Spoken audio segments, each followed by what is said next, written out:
Welcome to the Room of Lives. I'm your host, Neil. I recently started working at the new Psychedelics Research and Therapy Center at the University of Texas at Austin under Dr. Greg Fonzo. I'm conducting visual eye tracking experiments that I designed as part of clinical assessments of people with different kinds of mental illness who are undergoing psychedelic treatment. Chris Irwin was the first and only person so far on whom I conducted these experiments. On that day, we got to know each other a bit, and it turned out that we both have podcasts interested in mental health, so we decided to do an episode together. Chris is a former Navy SEAL who has suffered a lot mentally and with chronic illness, and he has created the Rare Sense podcast and blog as part of his journey to figure out solutions and to share them with others. In this conversation, we first talk about mysterious chronic illnesses and why the standard methods of diagnosis and treatment don't work so well for them. Then I describe the eye tracking experiments I'm conducting and the reasoning behind them, and we discuss the EMDR method of trauma therapy. We then talk about our fears of death and the sense of self disappearing with psychedelics or spiritual practice, and we end by discussing the objectifying approach of Western medical industry. If you want to know more about Chris and his work, the link is in the text, and here's a little taste of the wonderful music that he makes. Hey, yeah, don't let them drag you down. Hey, yeah, when there's darkness all around. Hey, yeah, you gotta stand up and shout. Hey, yeah, don't let them drag you down. Hey, yeah, when there's darkness all around. Hey, yeah, you gotta stand up and shout. Moving on, finally all my demons are gone. Moving on, finally all my demons are gone. Moving on, finally all my demons are gone.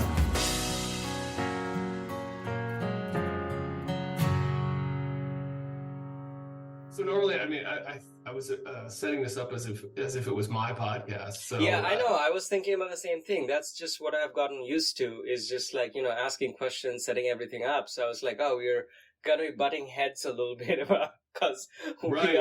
we are wired to, run the conversation. So right. Well, so I was- start with. Go ahead. yeah, I was just kind of wondering how we can do this. So, I just have a couple of questions for you. Sure. So, we can do this in whatever way you choose, but as long as, I get the opportunity to ask some of my questions, then that will be good. And I imagine that we'll both be talking about mental health stuff. Yeah. So your questions for me and my questions for you will probably have some kind of, Overlap. some overlap. Right. Maybe thematically disjoint. Right. So, Right. Okay. yeah. Well, let's just go then. Go ahead. Yeah. Ask your questions. We'll start on your end. Yeah, so one question that I usually ask my guests right in the beginning is just a sort of compact introduction to yourself, like Right. a little bit about, who you are, what your childhood upbringing was like, what the kind of trajectory of your life was that, brought you to where you are today and what you're doing. Yeah. So I guess the compressed version of that is I'm a Navy SEAL veteran. So I did that for 20 years total, 14 on active duty, 6 in the reserves. And I don't know, my childhood is not anything of value, I suppose, in terms of like what I'm doing now. It's I grew up in Massachusetts, went to the Naval Academy, and then I was in the SEAL teams for 20 years, including my reserve time. But the sort of part of my story that lends itself to what I do now is that I was somebody who's really suffered mentally specifically, and from a chronic illness perspective, as much as those two things are disparate potentially, which I don't think they are, but just had a lot of issues mentally and chronically, physically post-service. And so despite any jobs I may have been doing as a civilian after my time in the military, the main thing I was kind of working on was that, like how to sort that out, how to figure it out. And so eventually I kind of turned that into this brand, this Rare Sense idea, which is sort of a comprehensive, holistic mind fitness concept. Because I just found that so much of what I had to do was up to me. It wasn't a treatment that I was chasing. It wasn't some kind of, I just think a lot of the way we approach mental health concerns these days and chronic illness concerns as well. And when I say chronic illness, I mean sort of mysterious chronic illness. I don't mean things like diabetes or cancer potentially. I don't know if that's considered a chronic illness, but that term gets a little muddled at times. I mean things that people just scratch their heads and go, what is this? Like long COVID is the most recent example where people are like, what is going on with this? Why are people having symptoms or like, chronic fatigue or whatever it may be for months, if not years after this? What is that? But in your case, it wasn't long COVID. It was something else. No, and I'll be honest, I don't think part of the problem, I think with that moniker chronic illness is we treat it like we treat acute illnesses in the sense that we want it to have a cause and a label that we can put on. So we say it's this thing. It's like COVID. Okay. Like we know what that is. We know it comes from this virus. It gives people these varying symptoms in certain degrees and levels. And we know that your body can fend it off. Maybe or maybe not. These vaccines might do something, who knows? But, or, something like a staph infection. It's like, okay, we get what that is. It's a bacteria. We can kill it with antibiotics. But when it comes to things like something like long COVID, we don't really know what's going on. And we try to do the same thing. We're like, well, let's give it a name, but we don't even understand what it is. So to me, it's bullshit. It's like, well, you don't know what this thing is. And you're just taking a group of symptoms and giving it a name, which doesn't help anybody. Like they do it with all sorts of things. Chronic fatigue syndrome is my favorite example because it's you're going to the doctor potentially and you're saying, I'm tired all the time and I sleep enough and I don't, and they go, they listen and it's like, oh, well, you have chronic fatigue syndrome. You're like, yeah, I know. I just told you that. I'm tired all the time. Where does it come from? Well, we don't know. Well, how do you fix it? Well, we don't know. Well, then what the fuck is the point of your diagnosis? It's like fibromyalgia is another one where people have pain all the time. It's like they're in pain in various ways. And they gave it a name, this fancy name, but it doesn't tell you anything about how to treat it or what it is. In your case, whatever you had, did that have some kind of a diagnostic name? No. I mean, I never got a real diagnosis. But the point is, all those diagnoses are not relevant. They're useless. And my point with it is, I think all those illnesses, so to speak, are basically the same thing. They all come from the same essential thing that's multifaceted, and it's like a nervous system that's kind of like on overload, right? So they're not different. I don't really think they're different. It gets triggered in different ways. What you're reminding me of is, so when I was getting my PhD here, there was this guy who was also a PhD student, and to be honest, I think he was a little bit of a troubled guy. He often got into these conflicts with like people in our cohort, and he had like other kinds of stuff going on. But he also complained of these kind of elusive illnesses with his body, Right. where he had gone to doctor after doctor, to chiropractor, to this and whatever, and none of them could pin down exactly what the issue was. And the thing is, I didn't tell him this because I don't know how he would take it. But to me, it seemed like it had something to do with his psychology. Also, I mean, you cannot really draw a sharp dividing line between the body and the mind. And 100%. I'm not going to say that.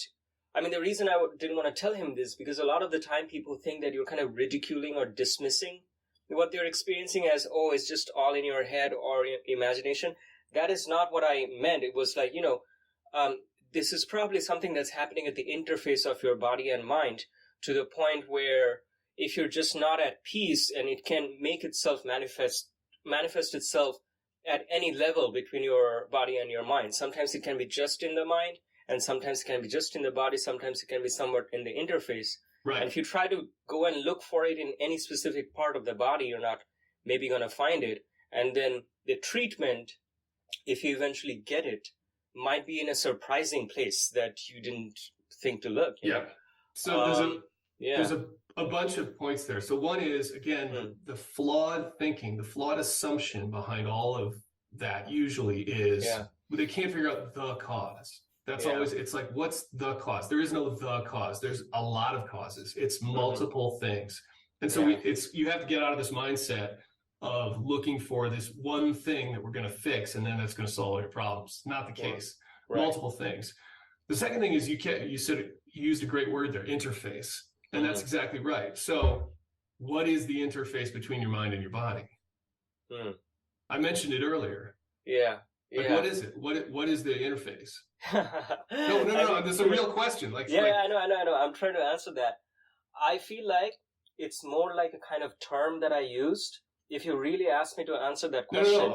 I'm saying I said the basic thing that's screwed up in these cases is your nervous system, right? And to me, that is the interface, right? Your nervous system is what connects your thoughts, right? Like your impulsions to your body and creates physical output from that. So when that interface is screwed up, that's when we have this sort of multifaceted mind, body, all this stuff. And you're exactly right.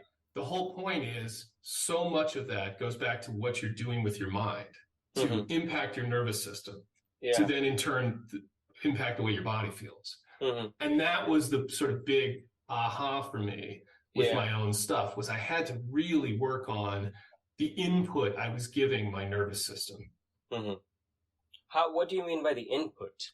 Well, so the way you act is the way you feel, and the way you act is just a repetitive pattern, right? Yeah. And that comes about from your behavior. So the reason you feel like you is because you do the same things over and over and over again, right? Yeah. And that'll keep happening. And so if a chronic pattern, so to speak, like a malignant, let's call it a malignant pattern, a maladaptive, in chronic illness circles, they call it a maladapted stress response. If that becomes part of your pattern of behavior, well, now that's part of you. Right? Yeah. And as long as you keep acting the same way, it will still be you. Yeah. What you need to do is overwrite the circuitry by acting completely differently, right? And that takes time as well. It doesn't happen overnight. And the trick is you have to do it even when you don't feel that way, right? Yeah. You still feel terrible. You have to act like you don't. Yeah. And that's the trick. Yeah, I agree that. I multiple times a day will go into the closet in my house and talk to myself. Not in a weird sort of, I don't know, schizophrenic way. Yeah. But that's cool too if you want to do that. Yeah. Essentially talk to my own limbic system, my own nervous system, to calm it down. And the whole point is you're telling it chill out because it's stuck on overdrive and it's not responding appropriately to stimuli. Yeah. So let me ask you a question this is one of the questions that I was curious about. When you said that you have undergone a lot of mental suffering, was this because of the experiences that you had in the military, or does it even predate that? Oh, no, it's mostly military experience. Yeah. So the issues that you were kind of dealing with on yourself that you're talking about now are mostly the issues that you kind of picked up during your time in the military. Mm-hmm. Yeah, okay. For sure. Yeah. I mean, it can be different for, right? It can be different for all different people. Yeah. That's my experience. A lot of people struggle with childhood experiences. And that becomes the sort of baggage they carry around. Yeah.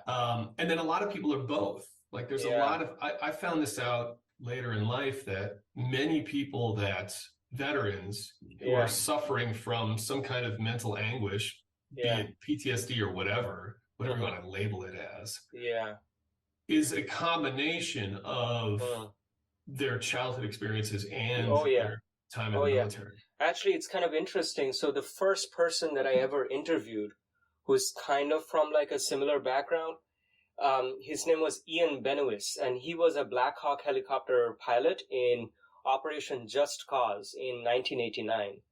And I had a long interview with him, and he said that most of his trauma actually doesn't stem from his military experience. It comes from his sort of childhood experiences. And one thing that he told me that he believes is that there is a kind of cycle of trauma that goes on in the military, where he was like, so there will be a certain generation that has some kind of trauma either from their personal life or from the military. And then what happens is trauma oftentimes is handed down to the next generation in different kind of nonverbal ways, you know. I mean, children, they are born into a family and then they're like sponges. They absorb the energy non-verbally and also a little bit later verbally too, because they're being trained by the presence of the different kinds of minds that are teaching them what life is about. And in all kinds of verbal and non-verbal ways, they start to pick up on this kind of trauma. And then this trauma is something that then attracts them to the military in some kind of a cyclic fashion. And then they go into the military, they pick up even more trauma, and then this cycle just continues. So he was like, there is some kind of a cycle going on here of personal and military trauma that hands itself down generation by generation. So that was quite interesting for me to learn. The other thing that was very interesting was, so during my grad school is when I took a bunch of psychedelics, and I was like, this is very interesting and I want to research this. And at that time, I did not realize at all, I had no inkling that researching psychedelics would have anything to do with starting to work with military people and veterans. I had no idea what even that connection was. Right. But then when I interviewed this guy, he said that it has to be veterans who have to teach the rest of society a lot about what trauma is and the use of these medicines, because this is the part of the population that is really much more exposed to traumatic events and incidents and the brunt of it than the rest of the population. In fact, a lot of the time we come back from our service and we are not able to relate to the ongoing day-to-day experiences of other people because of how kind of extraordinarily different our traumatic experiences were. So when I was talking to him about this, he was like, yeah, I mean, you can expect to work with a lot of veterans if you're going into this field. And, you know, over time, I've had more and more conversations with veterans and kind of starting to come together in my mind about, you know, what the whole connection is. Right. So, you know, so it's kind of interesting. Well, let's flip it here for a second. Since I did the whole intro on me, you need to do it on you because everyone on my end, people know who I am. Oh, yeah, absolutely. So a little bit of an intro about me. So my full name is Abranil. It means blue sky, but I usually go by Neil because that's just easier to pronounce. I was born in India of middle-class parents. I have an older sister. I was born in the city of Calcutta. My dad's a retired geologist. My mom was a cartographer. She passed away a few years ago. And so when I was growing up, I wanted to be a scientist. I first wanted to be an astronaut. Then I realized it's quite difficult to become an astronaut, even if you really want to. And then I was like, okay, I want to be a space scientist. And then I wanted to be a physicist. So I got my bachelor's and master's in physics in India. And then I came to UT Austin, the University of Texas at Austin, for my PhD in physics, which I got last year in May. But during my grad school in physics, what happened was my academic trajectory kind of shifted because instead of doing like real physics, I started doing computational neuroscience, which is kind of using the tools of math and physics and programming and things like that to understand different aspects of the working of the human brain. And that kind of happened. There were a couple of coincidental aspects to it, but one of the not coincidental aspects to why I went in that direction was because I had always been interested in the working of the mind. And I'm very glad that I kind of took that trajectory, because physics is a pretty old science. A lot of people have been working on it for a long time. So in order to make any new progress in physics, you first there's just no low-hanging fruit in physics anymore. You have to train for years and years to get to the frontier of what is known in order to then make like a tiny little contribution to make something new known. Whereas in neuroscience, there's a lot of low-hanging fruit still. It's because until this point in time, we haven't had the tools to be able to quickly do computations and things like that to answer those questions. So I feel like there's a lot of interesting questions within easy reach still in neuroscience. And so I feel very fulfilled working in this field. So I went into computational neuroscience, and then it kind of became like visual neuroscience. That's what I've been doing. That's what most of my PhD thesis was about. Basically trying to understand different open questions about how the visual part of our brain works. We know pretty well how the eyes work, like how is the external world projected as an image into the neurons. That part is pretty well understood. So you can think of it as, imagine that there's some kind of an autonomous robot which has a camera through which it sees the world, and then it takes that image and then it parses that image to make meaning out of it. Like, okay, here's an object, this is a face, I know this face, that's a ball coming at me at about this speed, I must reach my hand out at this velocity and this angle to catch it. So we know quite a bit about how the image gets into the robot, but we don't know how it makes sense of that image. So that's what I'm working on, is different bits of the question of how does the brain make sense of the image data that comes in. And so that's my day job. And then, like I said, during grad school, I took a bunch of psychedelics, and I was like, well, this is one of the most interesting experiences ever. And I kind of try to follow my nose as far as interest is concerned in my life, and I just noticed that my life becomes better. It doesn't feel like I'm really working if what I'm working on is something that I'm like genuinely interested in. Yeah. So at some point during my grad school, I was like, I think this is what I want to do in the future. I've already made kind of a leap from physics to neuroscience. This is going to be a smaller leap to study psychedelics. So I wanted to kind of get involved with researching psychedelics and not just taking them. So when I learned that UT is going to have a new center for psychedelic research and therapy, I reached out to them, and they're in a little bit of a funding crunch. So I was like, okay, I'm going to offer to do free research for them.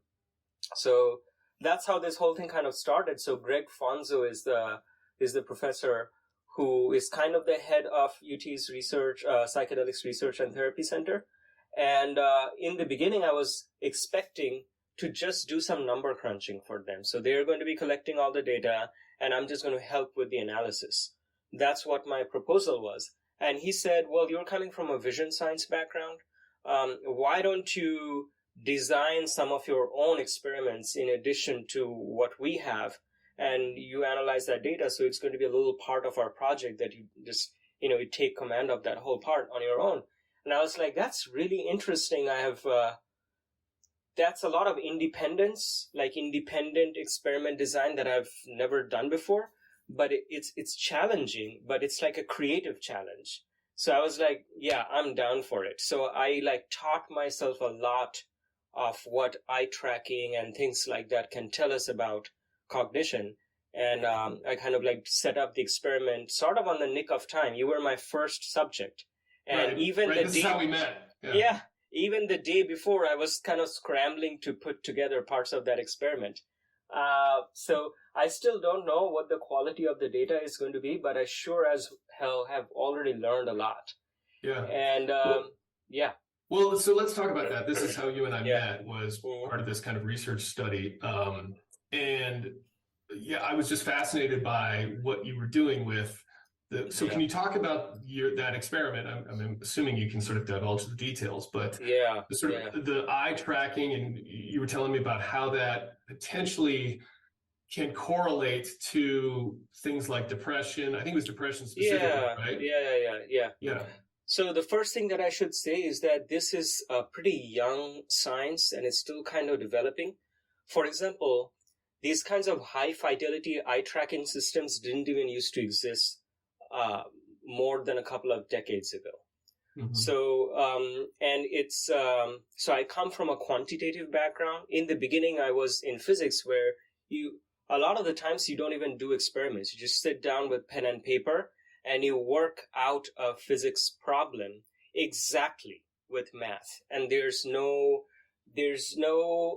corrupting noise or anything in the data. It's all exact. So my career has been step by step moving away from that exact theory in the idealistic world to working with real data. And real data is pretty messy. So in order to draw any kind of concrete conclusions from data that's coming from human participants, a lot of the time it's kind of dicey. So when Greg said, okay, you can design your own kind of vision science experiment, I started thinking, okay, let me read up on what vision would possibly have to do with cognition. So I started doing a lot of literature review, and I kind of honed in on a few experiments that have been done in the past using just visual experiments that have been correlated with, what you could call a couple of dimensions of psychological well-being. So this was also kind of interesting for me to learn. And I'll give like a brief overview. There were 3 different experiments that I ran on you. The first one is called an anti-saccade or pro-saccade anti-saccade task. So when we humans look around in the visual field, when we look around, we do this little things called saccades. So our eye lands on some specific spot where we are looking, and then it doesn't go smoothly from that point to the next point, kind of jumps to the next point, and then it takes another snapshot, and then it jumps to the next point. So whenever we stop, that's called a fixation. And then the jump is called a saccade. Okay. So that's how humans collect information about our surroundings. And our resolution is always the highest right in the middle of our vision. So basically, we're moving this high resolution point around to collect data across the scene. And we do it by little jumps. So we just jump from point to point. And so the pro-saccade, anti-saccade task is something where you just kind of focus in the middle of the screen, and then something comes up on the side.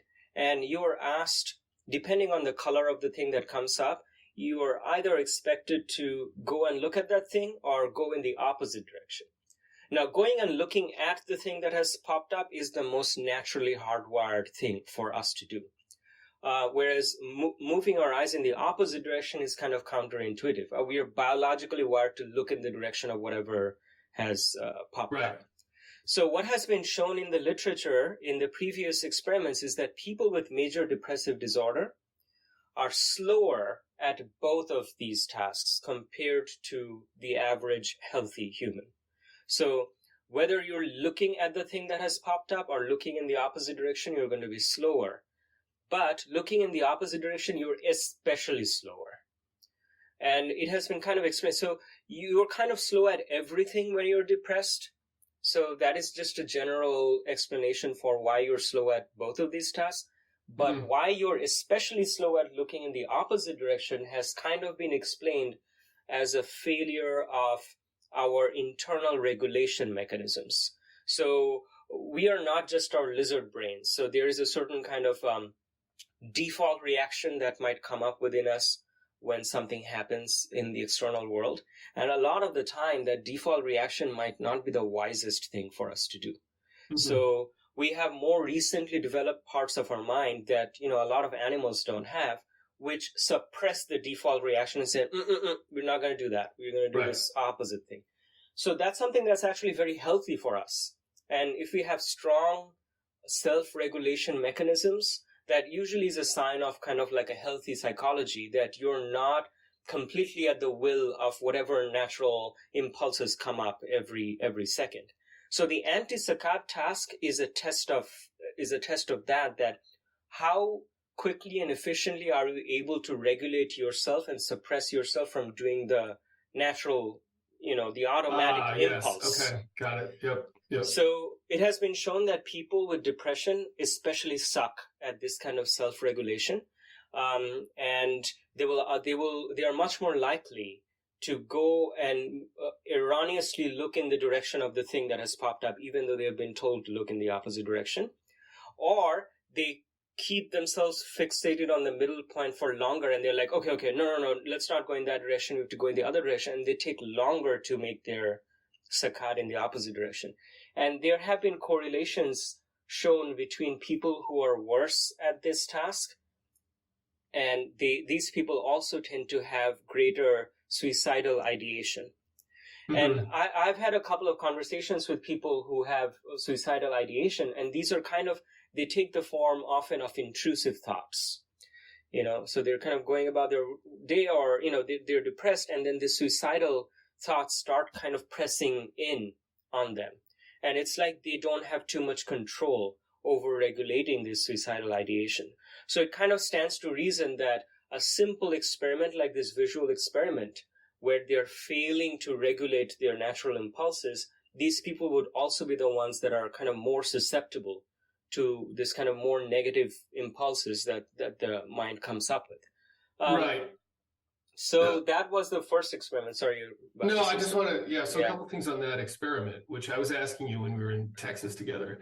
The first is, okay, so what, right? Like, what do you do with that information? Because it's sort of like what I was saying before, where if you were like, hey, we did this test on you and it indicates that you're depressed, and the guy would be like, well, yeah, I know that. What do you do? What do you do with the info? Yeah, so in this particular case, we are doing like a pre and post. So there's a bunch of people who are kind of going through a psychedelic treatment. And the idea is that we want to have several clinical assessments of the quality of their mental well-being. And we're trying to kind of spread this out as much as possible, because we don't know. I mean, when people come, they don't have a single well-defined mental issue. They have a whole bunch of different things. So we have like a broad spectrum of different kinds of clinical assessments that we do before their psychedelic retreat. And then after their psychedelic retreat, we do those same assessments again to see if they're improved on those measures. So the idea is to use these tests as a way of evidence to say that, oh, hey, these psychedelic treatments are working. So it's kind of a quantitative way to assess something that is normally just a qualitative or a subjective. Yeah, exactly. Right? Exactly. The more quantitatively you can say stuff, the more it's convincing. Of course. And the more it kind of helps. We kind of have to work with the government a little bit in order to keep paving the path for legalization and scientific experiments and things like that using psychedelics. So we have to show in the data, hey, this kind of works. And it can't be in a hand-wavy way. The more quantitative it is, the more convincing it is. Yeah. So the vision experiments that I'm doing are part of this kind of set of clinical assessments, where in the past what has happened is these vision experiments have been done on people with different kinds of mental issues versus healthy populations, and a statistically significant difference has been shown in the measurements between the people with the issues and the healthy controls. So what I'm hoping is that before the psychedelic treatment, I'm going to get a certain kind of measure. And after the psychedelic treatment, when we measure those same people on the same vision experiments, there's going to be a statistically significant improvement that we can show. And it will be really good if we can show it not just right after the treatment, but 1 month later, 6 months later, 1 year later. And our experimental design includes this kind of long term. So we want to see to what extent do the benefits last beyond just the one psychedelic session. So that's the kind of idea. If we can show that there's this quantitative improvement that lasts into the future, then that's a very good sign. But once again, I will say that we as scientists have to be careful that we don't want to make it our agenda that we have to show this. If the effect does not exist, and we show that, hey, there was no statistically significant difference, it's important for us to publish that as well. Thank you. Yeah, absolutely. Well, I also think it is like, ultimately, you hear a lot about sort of quantitative stuff when it comes to mental health and mental wellness. Yeah. And at the end of the day, it's a subjective thing. It's like, how do you feel? Someone can say, I feel great. How do you measure that? I don't know, right? And so I think you bring up a really good point about having some kind of data set that helps you say, hey, we can do this in terms of getting things moving, whether it's through, Congress or whatever it may be, right? In terms of approvals, the legalization of things. I think that's really important. That's a great thing to have. However, still at the end of the day, it comes down to, is this person doing better, right? Do they self-assess as, hey, I'm good to go now, or I'm better, or I don't have those thoughts, and that's really and there are ways to do that also. I mean, you probably filled out some neuropsychological assessments. Yeah, so yes, I did. So those are ways of basically getting what you are subjectively feeling, as in the form of an answer to like some long set of questions.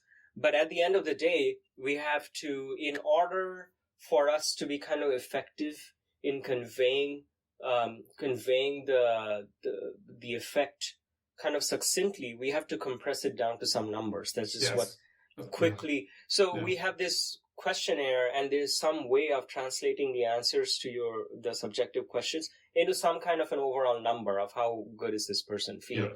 And it's true that you cannot really boil down the overall subjective experience of a human to a number. But in some cases, that's the best that you can do in order to convey some message saying, hey, their self-assessment score on this depression scale went from this to this. So that's kind of an evidence that, okay, you got better.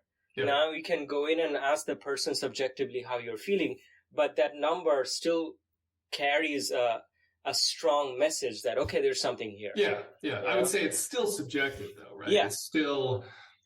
It's still anecdotal, which is always the curse of death term with it. It's like, that's anecdotal. It's like, well, when you're talking about somebody's mental health, it's anecdotal. It's like, how are they feeling at any given moment? So the neuropsych assessments, even though it is expressed in the form of a number, they are subjective. However, for example, the vision science experiments that I'm doing, those are not subjective. It's not like I feel like I can regulate myself 70% of the time. Oh, I can see how much you can do that. And it's and these vision experiments are so like they're happening in the scale of, I don't know, milliseconds. Something pops up on the screen, and either within milliseconds you can make the right movement, or you take longer. And then there's no two ways about it. So the cool thing about some of these experiments is that it can probe at a level what the quality of your, what the quality of your psychological makeup is, that is at a scale much quicker than, the subjective skill where you like sit down and think about and blah, blah. And potentially you can fool yourself into thinking that you feel better or worse. This is a much more, it's like I'm measuring the hardware. Yeah.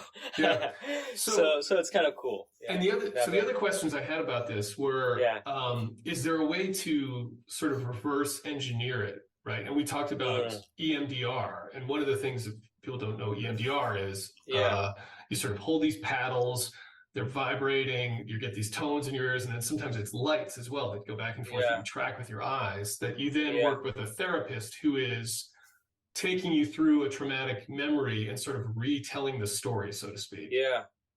And so the question I had, one, what you're doing reminded me of that. And EMDR was very effective for me, even though I didn't do it I didn't do the visual part. I just had my eyes closed, but it was still extremely effective. And the question that I had for you was, okay, are your neurons basically wired together in the sense that sort of the depressive mood, so to speak, is tied to various physical patterns, right? Like it's tied to sort of the eye thing or whatever. And so if you could work on your, whatever it is, anti-saccade movement, would that in turn fix your depression to some extent, right? Like because of those things being tied together. And is that potentially how EMDR works too? And I don't even know if you know the answer to those questions, but I mean, so in all honesty, we had this conversation over lunch while you were you were entirely sleep deprived. No, that's so true. Yeah, it was. Yeah. I was actually a little bit scared to do my experiments on you that day. I remember because some of the other experimenters said he's a little bit grumpy, and and that was my first experiment on a subject, and I was like, I'm feeling a little bit nervous. So I actually, when you said that you needed to go and take that lunch break, I'm like, okay, this is my opportunity to actually like get to meet him a little bit. So I just decided in that moment that I'm also going to come down and get lunch with you, just so that we have a little moment to just talk like humans and just like get to know each other a little bit before I go and like do my beep boop experiments on you. So I remember having this conversation, and in all honesty, this is a very new field that I'm entering. So my previous background is kind of on theoretical and computational neuroscience without much implication for much clinical implication. And this is the first time I'm kind of getting into this field, and I'm getting into this field because I am interested in clinical implication and therapy, but I'm kind of doing this on my own, and I'm like learning a lot of things that are new. And I honestly don't know too much about EMDR other than a couple of anecdotes that I've heard, like yours and other persons.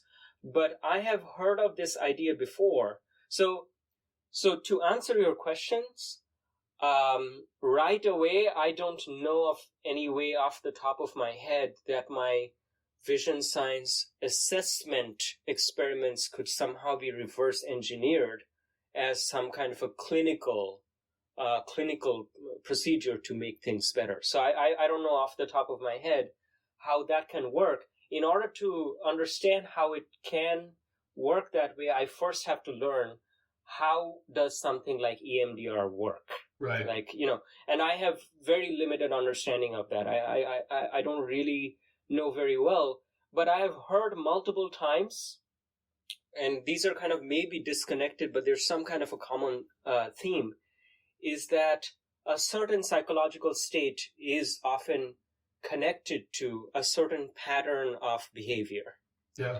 And I've heard that you can kind of reverse engineer it by acting in a way that you're like, if you're feeling depressed, but you're kind of act in some ways as if you're not, you can kind of reverse engineer your body and mind to fool itself into thinking, well, I'm actually feeling better. You know? So that's, okay, so that was one idea. And the other thing is that, so for example, in some kinds of trauma therapy, what I've heard is that if you underwent some kind of a traumatic situation where suddenly something very scary happened, and then what happens is our lizard brain takes charge, and our lizard brain has like this, it's fight or flight or freeze, and whatever happened during our actual experience may have been that you froze in that situation. Yeah. And when you freeze, you're kind of powerless. you're not really making any moves to get out of the situation. You're not fighting the whatever, and you're just freezing and try to make yourself as small as possible. And there was some kind of an incident that left a very deep traumatic imprint on you, and you still have to kind of carry it around. And any time that a similar experience happens again, you kind of go into that freeze mode. And what I've heard is that in trauma therapy with some of these people, sometimes what they do is the therapist will create a circumstance which kind of mimics the original incident that happened, that makes them want to freeze, except this time they will not do it quite to that extent that it's so intense that you completely freeze again and you're not able to do anything about it, but simulate it enough so that it kind of reminds you of that. But in that situation, you are asked to actually not freeze, but to run or do something with your body, something that you did not do in that first place. Right. You know. Yep. So you do that, and somehow that rewires something in your brain, something about the story or something about your reaction, to the point where it helps you kind of release yourself a little bit from that trauma. I don't know what exactly it does, but it's kind of like you stop identifying yourself as the entity that completely froze. So your relationship with that trauma changes, because now in this simulated traumatic incident, you were actually able to do something about it. Yep. And so somehow your relationship with that trauma changes a little bit. Now, the thing is, what you're like, it's kind of similar to what you're talking about, because it's like in that same situation of trauma, now you're kind of retraining yourself to do something else that you did not do before, that is full of a little bit more agency and autonomy. Yeah. You know, and that could kind of rewire the patterns of, maybe subconscious patterns of who you believe yourself to be in relation to that trauma. Do you believe yourself to be like just a frozen rabbit, or someone that can take some charge, or whatever, So I feel like these are very like deep and complex questions. And in some of the cases, we know a little bit about what kind of treatment works, like EMDR or this kind of trauma therapy, but we don't know why it works. So we have figured out some of these ways, like, we can reverse engineer this, but we don't have a full understanding of why it works. So, I would be interested. I'm kind of like a theoretical minded person. So I'm always curious about learning a little bit about why does that work, and how is, and I feel like we just, in this day and age, we still know too little about the human brain, that sometimes we just know kind of phenomenologically that you can kind of reverse engineer some of these things in this way, but we don't have a solid, rich theory that tells us why it works. Yeah. And if we have a greater understanding of why such reverse engineering works, we will probably be able to design a lot more of this kind of protocols that will be able to, sort of release you from some of these trauma-based patterns that people get locked in. Yeah, I mean, to me, again, that's so much of it is the pattern and the association that your mind has or your brain has with a certain circumstance and a feeling that's associated with that. And so you have to break that pattern. You have to overwrite it. It'd be like the clearest example I can provide is a lot of us have certain songs, like music, that when we hear, it triggers a memory, right? Yeah. We even say that. We say, every time I hear this song, it makes me think of X, Y, Z. Yeah. And that's exactly right. The neurons in your brain, for whatever reason, the first time you heard that song, or there was some specific incident that happened with that song, that those neurons, the memory neurons and that song are associated with one another now. Yeah. So if you hear that music, it literally, those neurons are wired with other ones that are that include that memory, right? And so you remember that.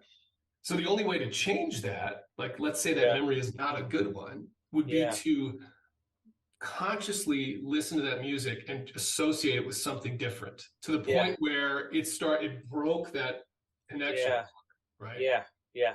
And so I think a lot of these things we're talking about basically do the same thing. And that's why I say it's your behavior to overwrite certain things is so important, Yeah. By the way, sorry, tell your coworkers I'm sorry if I was grumpy that morning. No. I was definitely sleep deprived. It was like I thought it was I was very tired and very like trying to, and it's like a 12-hour day of doing Oh yeah, those totally. tests. I It was don't. just Yeah. exhausting. And some of them, yours was kind of cool. Some of them are really fun, but some are Mm. really boring. And it's like Yeah. you just so. But I Yeah, apologize yeah. if I was. No, that's all right. When I If I learned was- how sleep deprived you were, I was like, oh yeah, I get it. I would be grumpy too. Yeah. Yeah.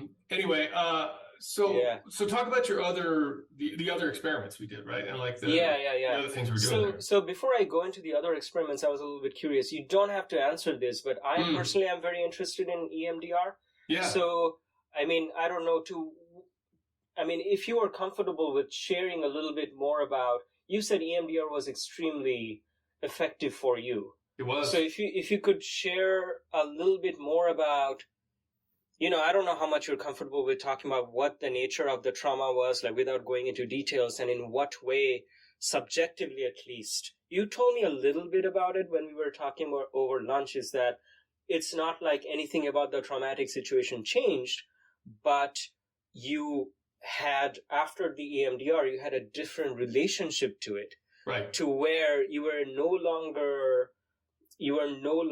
kind of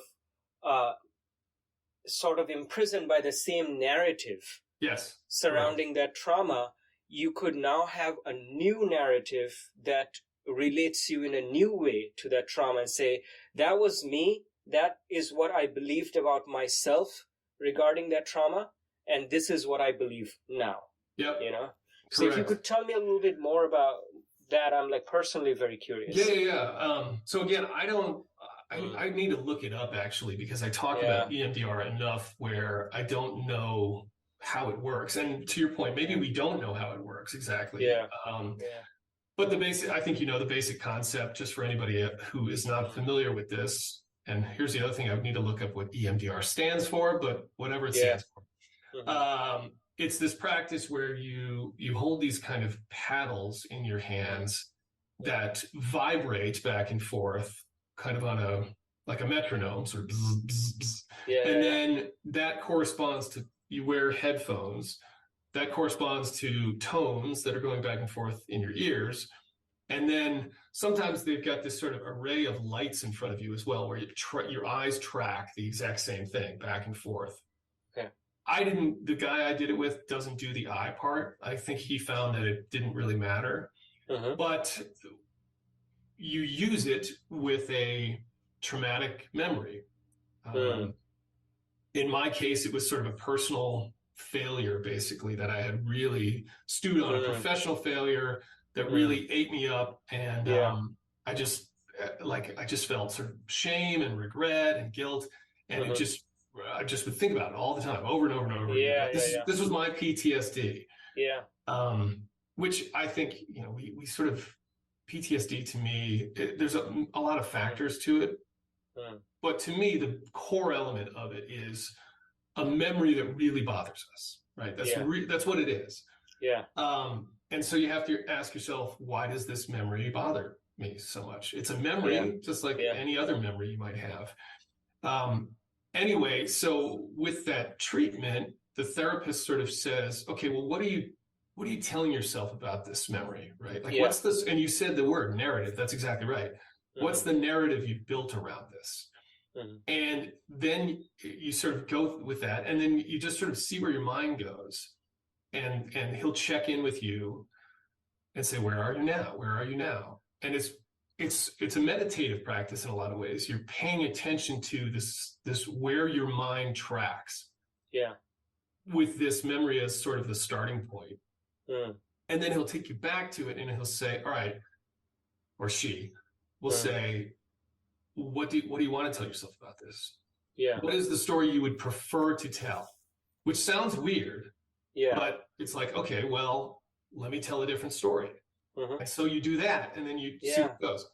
And for whatever reason, it does exactly, I think, what I'm talking about. It sort of breaks apart the story from the memory. Yeah. Builds a new one on top of it. And so, and that's what it did for me. I did it twice, and it totally got rid of this sort of shame, regret. Like I just stopped telling the story. Oh, that's And okay. it's like, So the memory's still there. I still remember it, but it just doesn't bother me anymore. And what it made me realize was you don't even need, I don't even think you need EMDR. What you need is a recognition of the problem is not the memory. It is the story you have built around it. yeah. So just change the story. Now that's easier said than done. Yeah. But that's ultimately the problem is the narrative. That's Yeah. So at the time that you were kind of telling this new narrative, you were holding onto these paddles and they're going like bzz, bzz, bzz. Yep. And then you have this headphones. And what's going on with the headphones? It's just there's a tone in it that goes back. Tone? It just corresponds. So it's like are you asked to do something like move your eyes from side to side or something like that? So the full version is exactly that, right? So the tones are going back and forth. The paddles are vibrating back and forth, and so that'll correspond. And then your eyes are going. So it's almost like your eyes, ears, and 3 of your senses are being stimulated in the exact same way, back and left to right, back and forth, right? Yeah. For me, I didn't do the eye part, so it was just I had my eyes closed, so just ears and tactile sensation. Right. But with your eyes closed, you were not moving your eyeballs from side to side. No. Okay, so I mean, just off the top of my head, here's what I'm thinking might be the relevance for these other kind of, the sensory things, is that I feel like what happens a lot of the time is that when there's a kind of traumatic incident and a narrative builds around it, we kind of get locked into a certain groove or pattern of repeatedly going through that same narrative again and again until it really crystallizes. And then what happens is that we have no other choice or alternative. When we think about that memory or the narrative, we are kind of choiceless. We go through that same groove again and again. We have no other way of visualizing it, contextualizing it, or having a different perspective on it. Right. And the thing is, it's you can think of it as something that's happening just in the realm of imagination. But even when we imagine things, we're kind of internally visualizing stuff.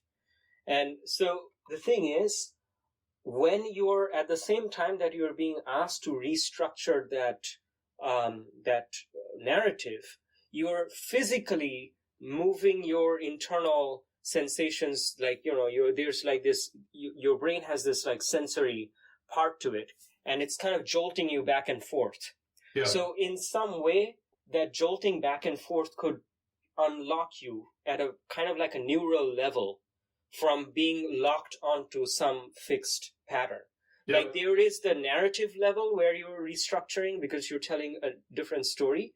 And at a very basic hardware level, you have this jolting back and forth, which might work together somehow in the brain to even loosen or fracture that pattern more quickly. Yep. And I feel like in psychedelic therapy, this is something that also happens similarly, where it has been shown that when you take psychedelics, one of the things that they do is that they temporarily create what is called plasticity in the brain, which is the ability to make new neural connections.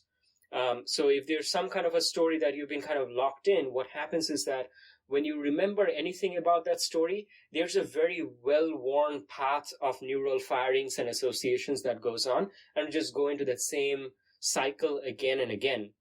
And every time you go through that cycle, you're strengthening the connections that take you through that cycle. That's right. So the next time you become even more choiceless, that anything that's linked to that cycle will take you predictably to that cycle, and you do it once again, and it strengthens again. Right. So what the psychedelics do is that for a temporary period of time, they kind of loosen these associations, and they make it easier for you to be forming new neural connections. Right. So if you're kind of wise about it, and you take the psychedelics along with an intention that during the time that you have that plasticity window, as they call it, you're going to use it to restructure your mind and have a new perspective or something like that, then you're creating new neural connections, which the next time you go into that cycle, you're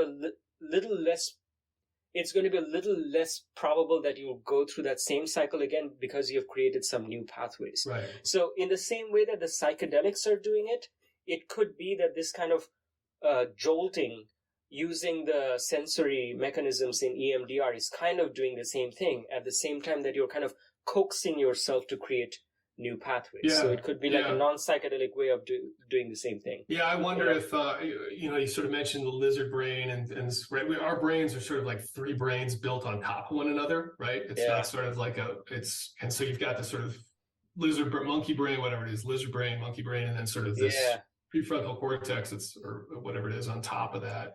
And I wonder too if something like that, where you've got this sort of the sensory stuff going on, which is very much a sort of lizard brain type thing, while you're trying to rationalize on top of that the sensory things are like you're talking about, it's kind of breaking up that that association, right? It's sort of it's almost like distracting the lizard brain part from the rational part of your brain, and allowing, as you re-rationalize, it's like rewiring that somehow, right? I don't know, I'm not a neuroscientist, but so all right, well, so go get into the other experiments too. The other experiments, the second experiment, I can only describe the experiment, but I don't have much to say about it. I only know that it has been shown to be effective in the past to separate, once again, depressed population from healthy control to, I would say, a great degree of accuracy. So the second experiment is called a smooth pursuit eye movement.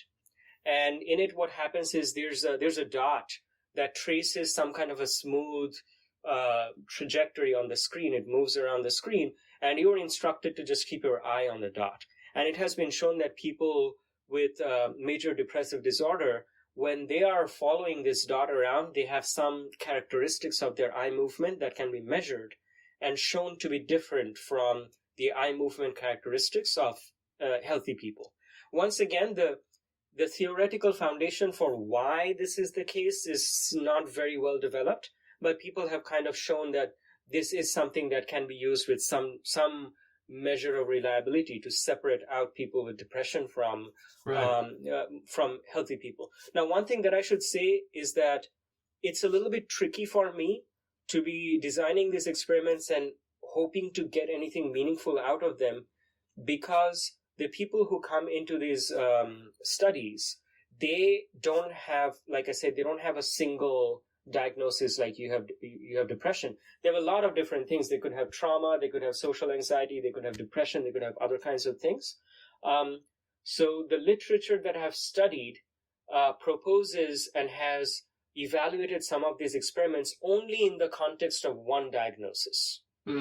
So they have a little bit of a cleaner population to work with who have this specific thing and not the other. So that's one of the things that I'm a little bit concerned about, is that when I do the same experiments on a group of people, each of whom have like different kinds of stuff, then the data that comes out of that might be a little bit murky, but it's like the best that I can do at the moment. So I don't really know. So that's the smooth pursuit eye movement. And it has been shown that you can take certain measures of that smooth pursuit eye movement. So I told you how when we look at a scene, humans do these things called fixations and saccades. We fixate on points, and then we jump from that to the next point. And we do similar things when we are tracing a moving target. Even though the target is moving smoothly, we do not have hardware in our eye muscles to move smoothly. Even if we want, our eyes cannot move smoothly. It does these little jumps. Oh. And the jumps can become like really tiny little jumps to the point where it kind of looks like smooth movement, but it's not really smooth movement. It's this kind of jumps from one point to the other. So these are called catch-up saccades. So you fixate on the point, and then the point moves away from wherever you're looking, and then you catch up to that point, So what you're doing is, these are like predictive saccades. You notice that the point is moving with a certain velocity. So your eye lands at that point and the point moves away, and the brain does a little calculation for, okay, this thing is moving at about this velocity. So if I am to land on this point again, I should move my eye about this much. Got it. And land on that point again. So there are a lot of little calculations that are happening in order to stay on that target. And it has been seen that those calculations and the results of those calculations are different for people with depression versus, healthy controls. So there are some measures that you can do. It's like, okay, what is the what is the amount by which you jump from point to point? Is it a lot of little saccades, or is it a few large saccades? What is the speed of your saccades? Things like that. So that's the smooth pursuit eye movement task that I did.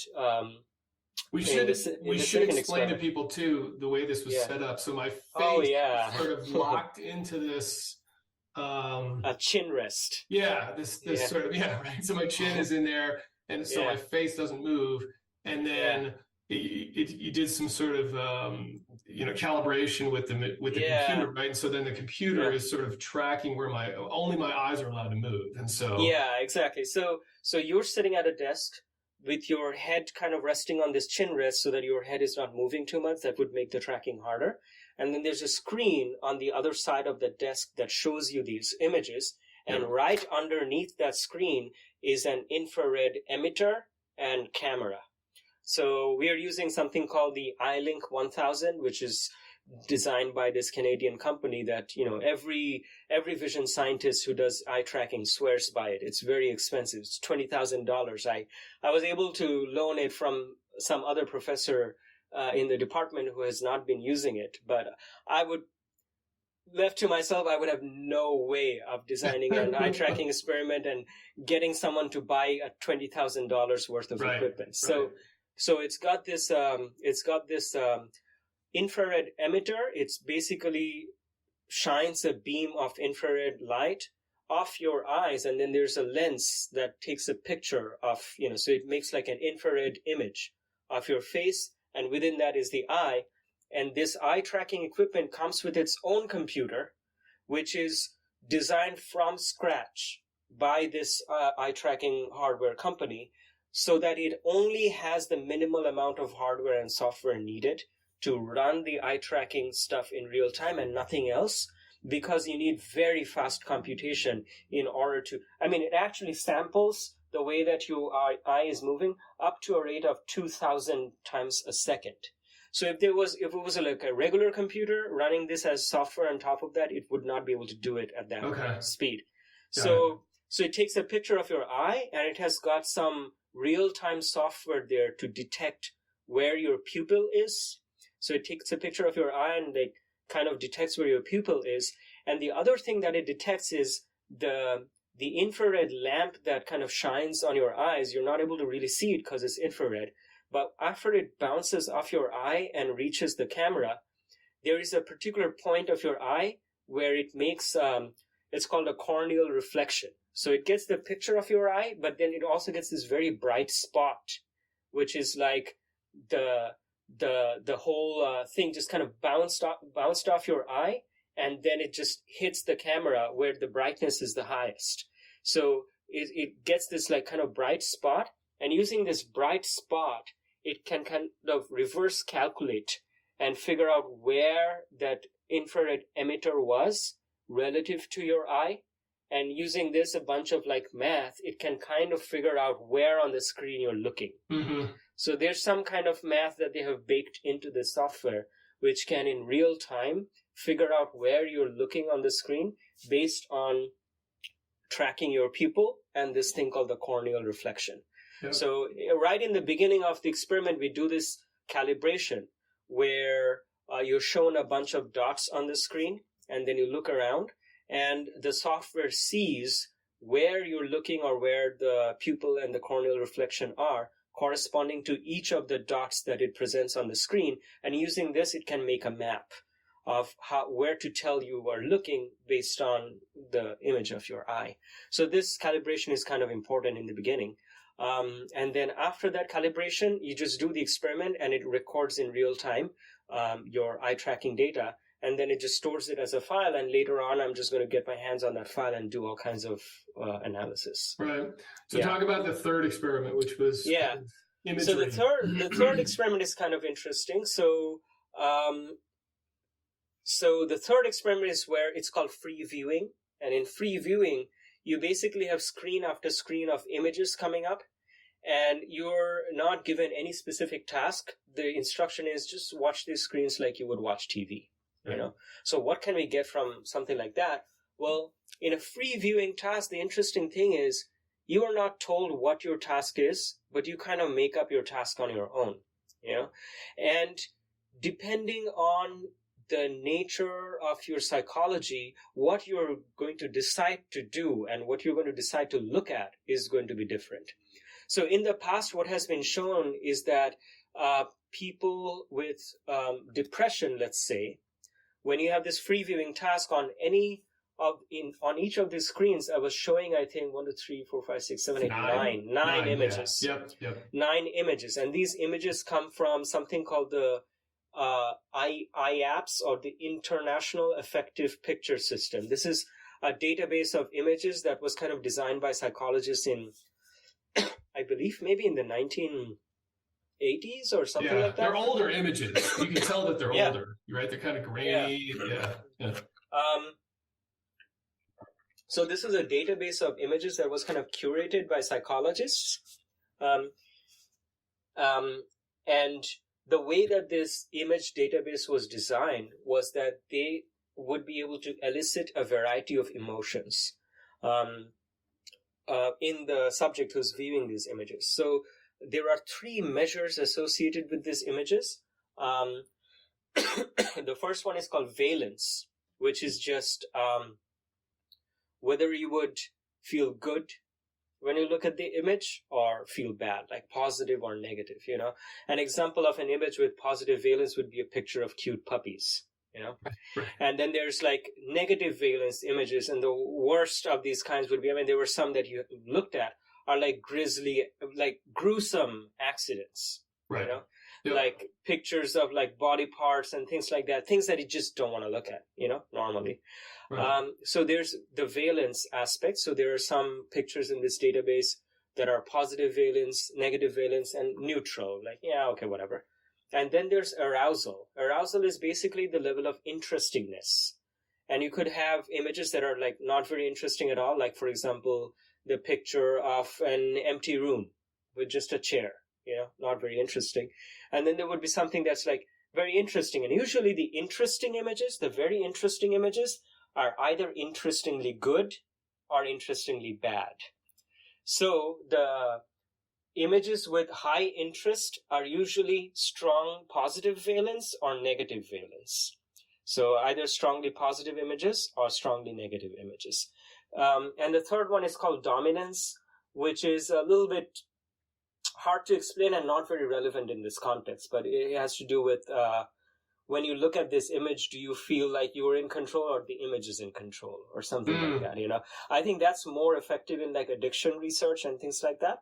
But I'm not working much with the dominance image. So basically we have this database of several hundred images, and the psychologists, they took a bunch of people and got these people to look at each of these images and rate them on these 3 scales. So we already have existing ratings of these images in this database.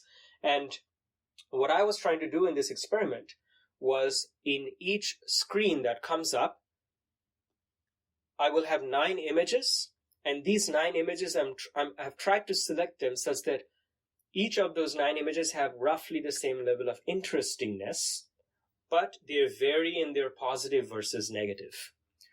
And the idea is, I'm tracking your eyes as you're just looking at this screen for some time, and later on what I'm going to do is I'm going to measure how long you stayed on each of these images. And it has been shown in the past that people with depression or trauma like to spend more time looking at negative images than positive images. Mm-hmm. And it kind of correlates to what you have. If you have depression, people will look at sad images for longer. If you have trauma, you will look at violent images for longer, depending on what kind of, if you had violent trauma. At the same time, if you do the same experiment on healthy controls, they will spend less time wanting to look at the negative images and more time looking at the positive images. Yeah. So this is just the free viewing task. The analysis for this experiment is relatively straightforward. You don't have to figure out what the exact eye tracking location is. You just have to figure out which of those images you were looking at and how long you spent on them. So that's the last experiment. And the reason that I picked each of the 9 images in the screen to have the same level of interestingness is so that, you're not spending more time on an image just because it's more interesting. All of them are equally interesting, but the degree to which you spend more time on one image versus another can only be explained due to their positive versus negative. And the interestingness is the same. So that's the last of the 3 experiments. And I'm still not sure what the analysis is going to look like. You're the only person that I've collected data on so far. We still haven't had the next cohort of people. And I haven't got pre and post on you because you didn't actually go to the retreat. Right. Yep, that's right. So I just got like one data point. So it kind of remains to be seen. But I have already like kind of done a thought experiment in my mind about what I would expect the data to look like. I feel like it's always useful, like I said, we should not have an agenda about what we want the measurements to look like. However, I feel that it's always useful for me to have a mental imagination of ideally what the data would look like if this treatment were to work. And then design the analysis according to that. And then when I do design the analysis, either it's going to look like what I imagine, and that's all good. And if it doesn't look like, then that also tells us something. So I am expecting that if the psychedelic treatment works, we will see that after the experiment, you're spending more time looking at the positive images on the screen and less time looking at the negative images. Right. Yeah. Well, So, I mean, that's scientific method. You have to have a hypothesis, right? And that's the whole point is like, here's what we expect. We're going to do the test, the experiment, and then we're either going to see those results or something else, right? You should have an expectation. So, what was interesting about that thing too is some of the images were basically like porn too. Version of it. And I think it would have been interesting. I don't know how you would do it, but had those images just been up and no one had told me anything, just like, here you go. And no one said anything about what was going to be shown versus, hey, you're going to see all these images, just watch it. And so I found myself thinking as these things would come up, as I'm looking around, like, oh, shit. Okay, that's grisly image. Like, okay, should I look at that? Should I not look at that? The porn comes up. It's like, okay, I like kind of looking at that. Should I look at that? Right? So it's sort of this analysis in my head as it was going on of what should I be doing here? Right. Yeah, absolutely. To wrestle yourself away from. Yeah, actually, even before I ran the experiment for the first time on you, these questions came up in my mind. I was like, in an ideal case, if I just imagine a person in all their privacy looking at a screen like this, that would be pure, unadulterated data. Right. But we are not being able to get that because this person comes into an experimental lab and there are people around them and they know that they're in an experiment and they have some understanding of what's going on.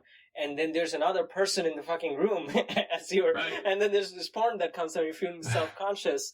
So you could have like thinking that is going on top of that is going to bias your decision on what you're going to look at. And I thought in my head, like, how am I going to reduce that?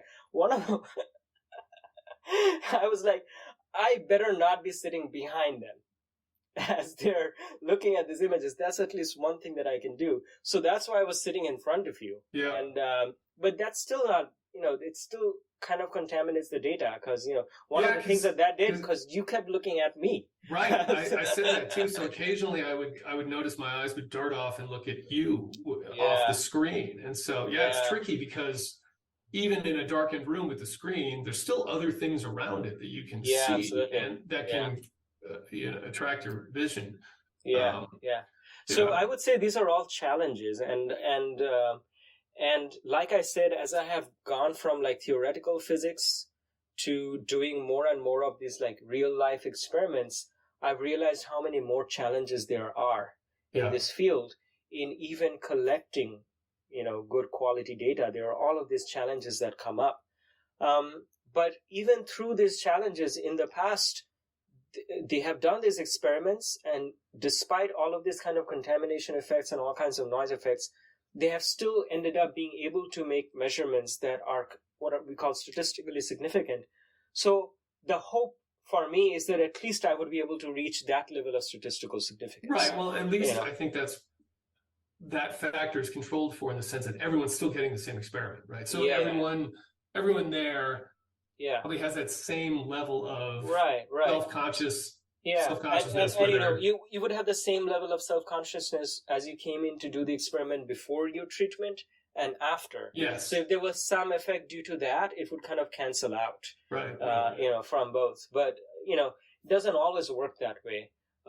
For example, the first time you're doing an experiment, you might be feeling a certain way.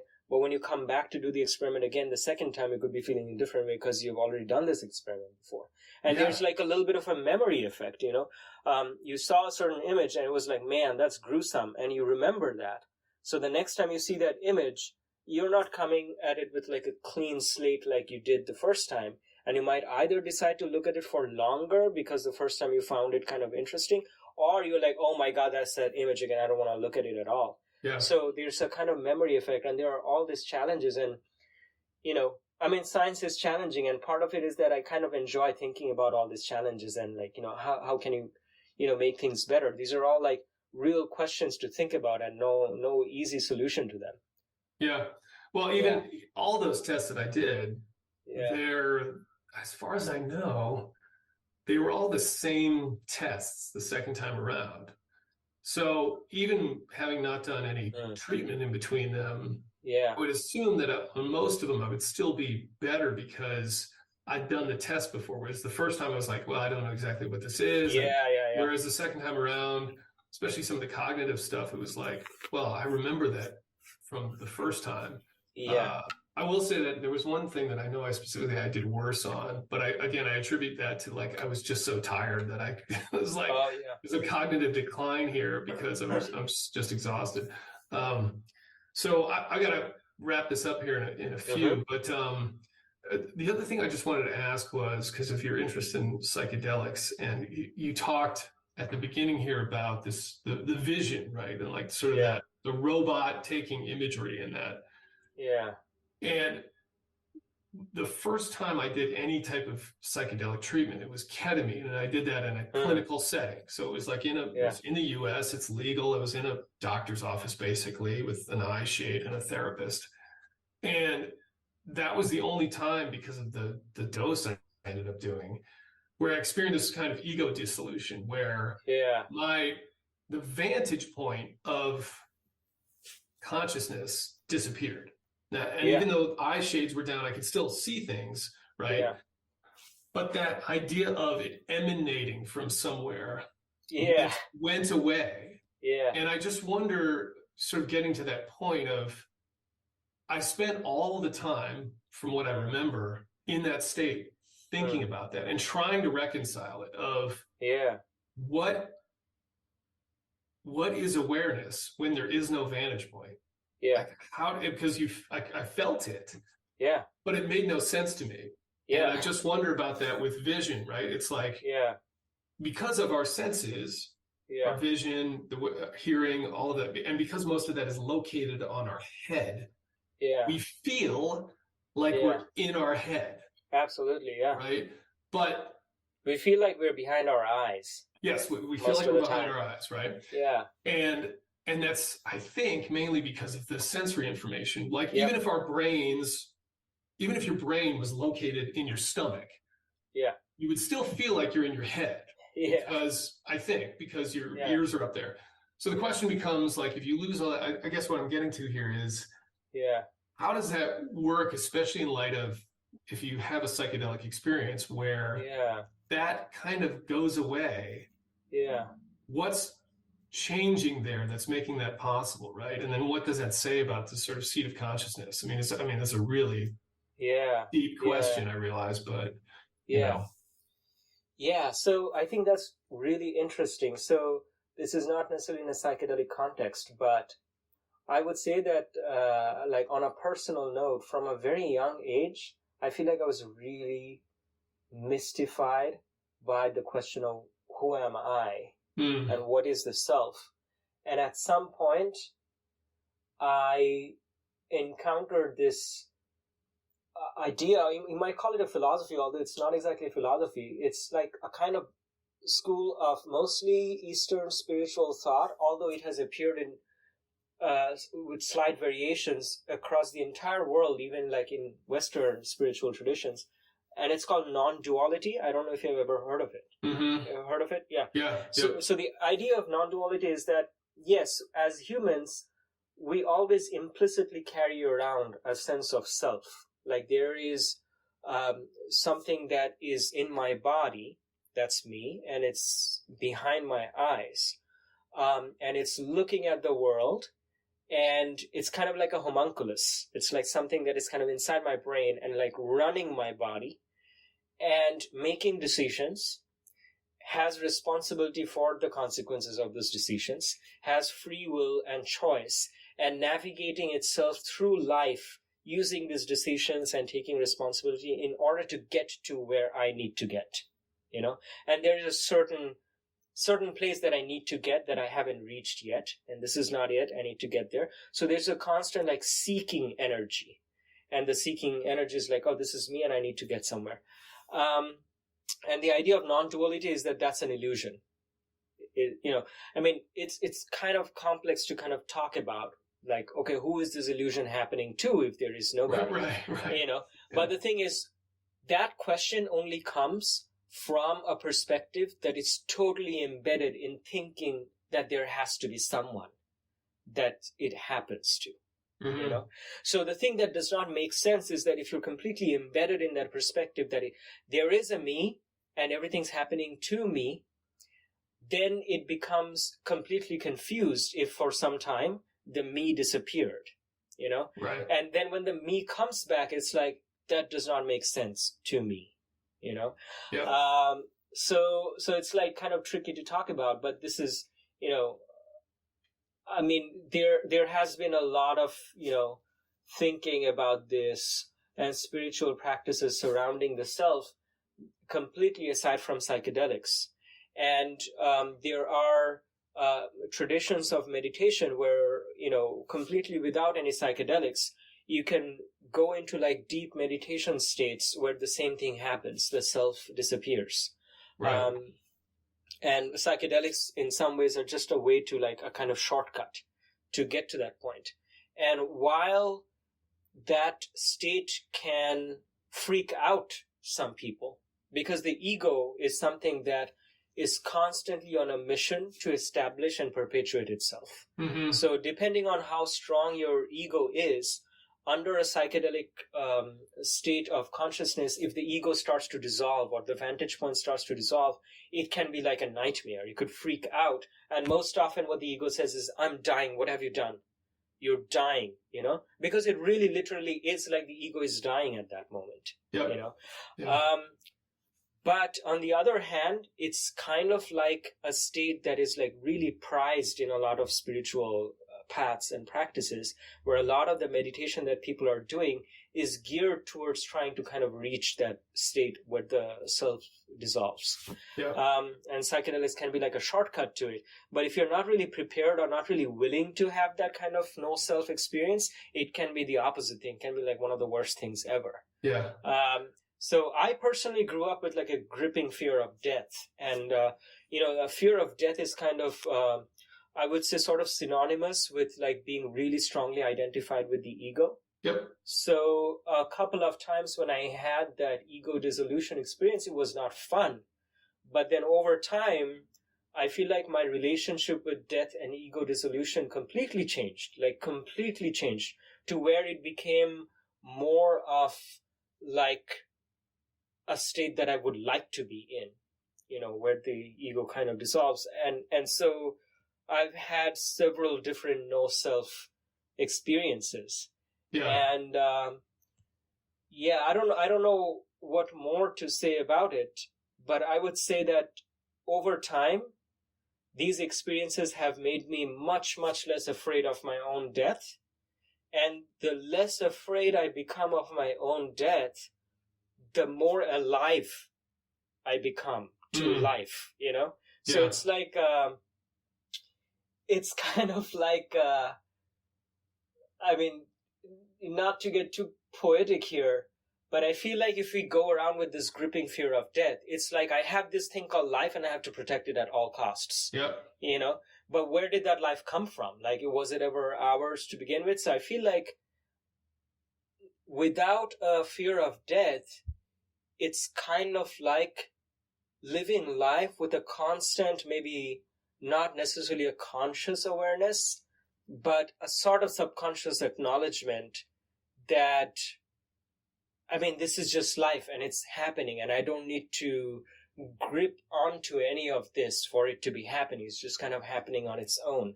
Right. And so I feel like a lot of kind of release and relaxation can come from that. And a lot of mental energy, which in the past was being channeled towards a constant mission of, I have to protect myself, I have to sustain myself, I have to constantly protect myself from all of these threats that I perceive, is no longer being sucked up by those mechanisms. And that energy then flows to like more creative stuff, you know, like if your existential fears kind of reduce, then that makes space for a lot of other like more vibrant things. Yeah. Like, I feel like I can kind of go out into the world with a lowered sense of self-consciousness and just like be more creative.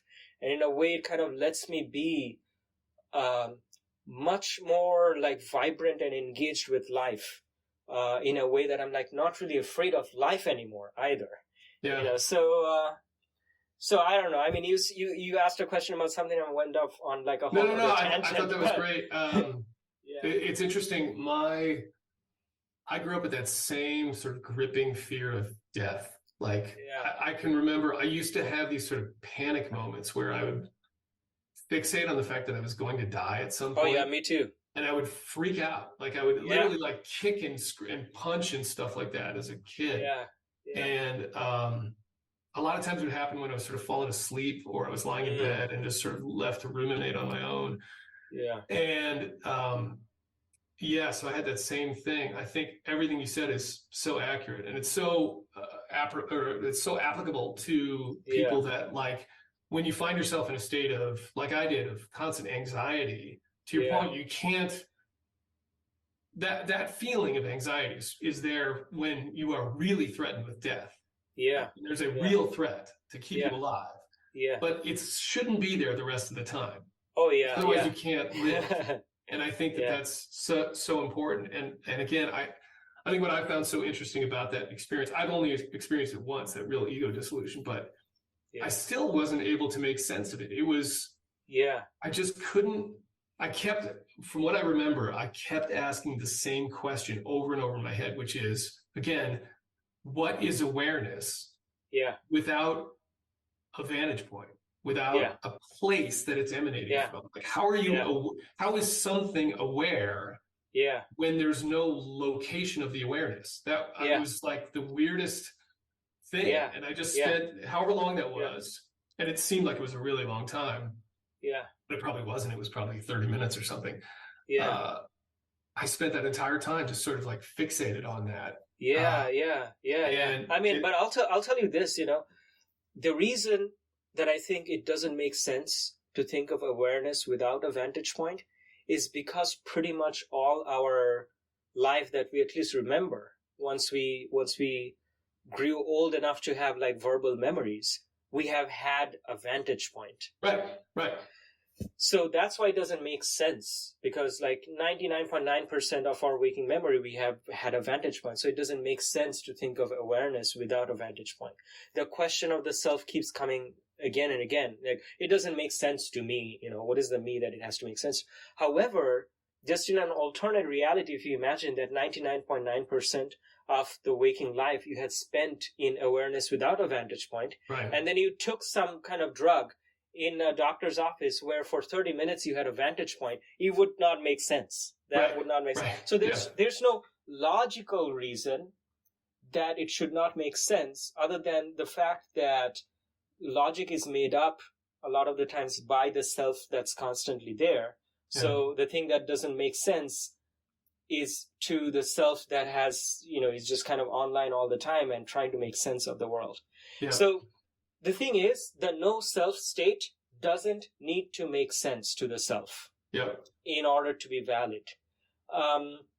And there are people who are on this like different kinds of spiritual paths, and I would say that some of these non-duality teachers, they claim that they are constantly in that state of no self, that there is no self. Wow. And in the beginning, I found that, that's a little bit of a tall claim, but now I kind of do believe that it is possible for some human beings to like walk around without a Maybe. sense of self, and they're like completely fine with it.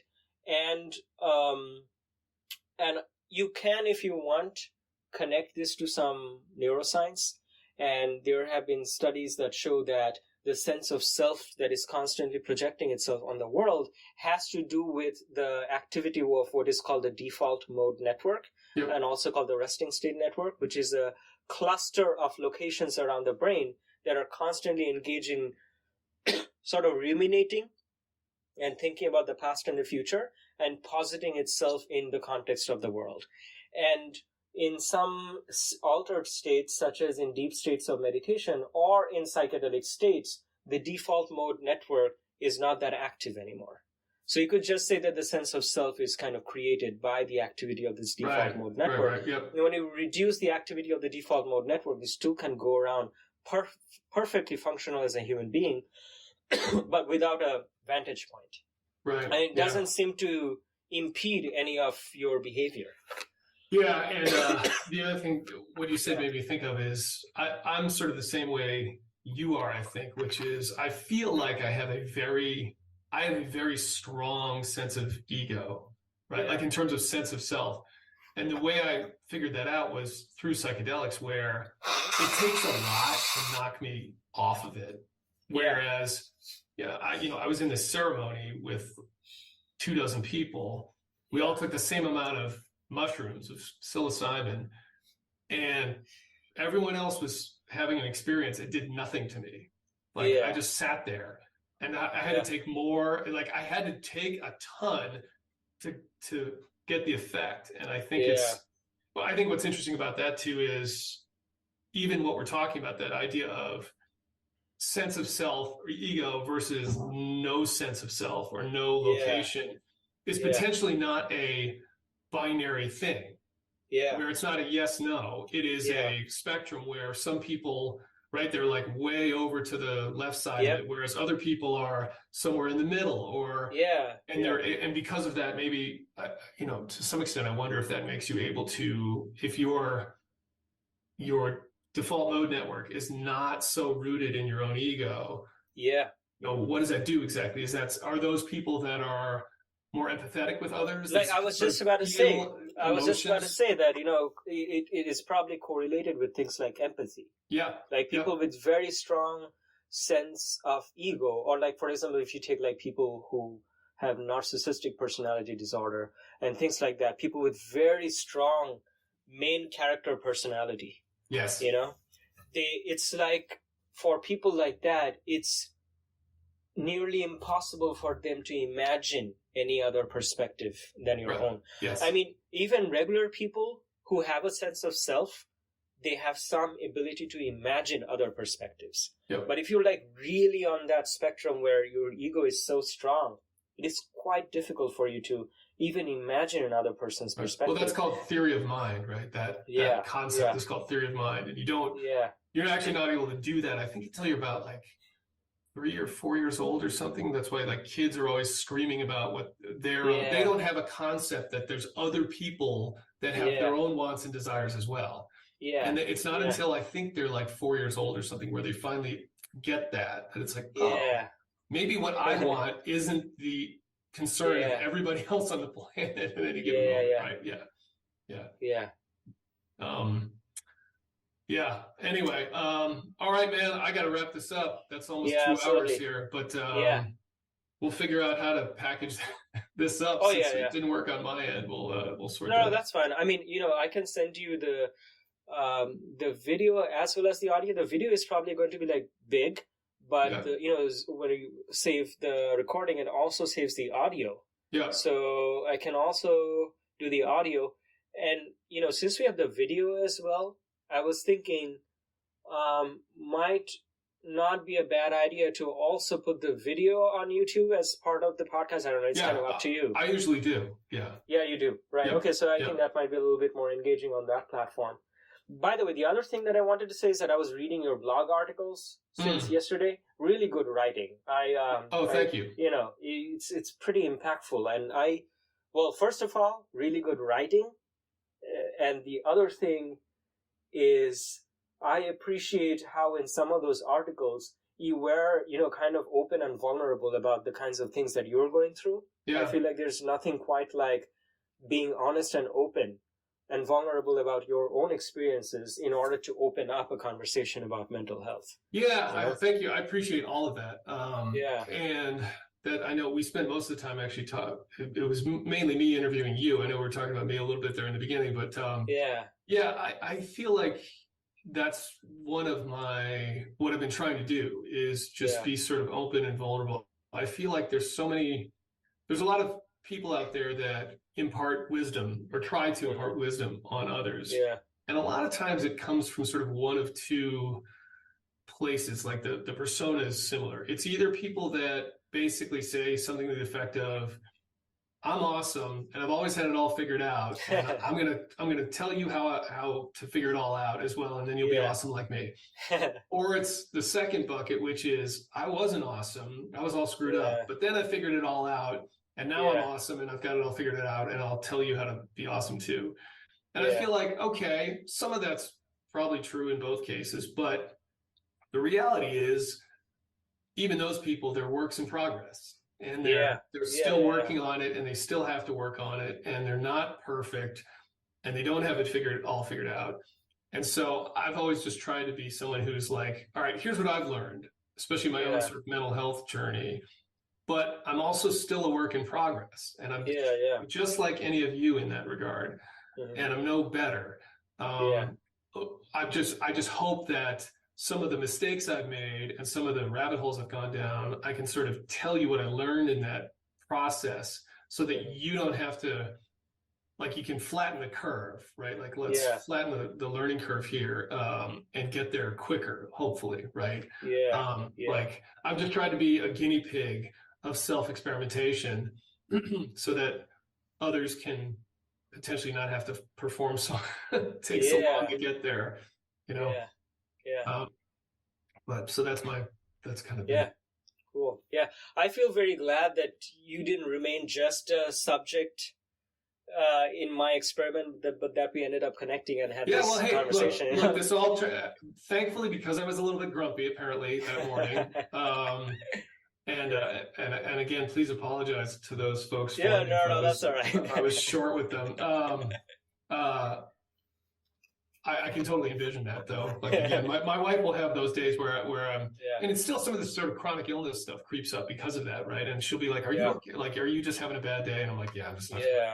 Anyway, but look, because of that, and we went to lunch together. I thought it was like we had a really cool conversation, and I thought you were so interesting in what you were doing. And I was like, "Oh wow, that's a really cool experiment." So Well, what I really value as I'm kind of getting into this field is not just the way that I'm like scientifically learning from the data points and the beeps and boops, but these kinds of conversations as well. Like, I feel like I learn like a whole lot more, especially when I come into the realm of psychology. A lot of it is about people's real lived experiences, and you cannot capture all of it using some eye tracking on a screen. Of course. I mean, you can go ahead and just do that, but then your science is not going to be as rich or informed as if it comes from this, kind of like real life conversations. So, I mean, I really value these kinds of learning as well. Yeah, and that's been my point with sort of mental health data, so to speak, right? I think that sort of anecdotal, quote unquote anecdotal stuff often gets a bad rap.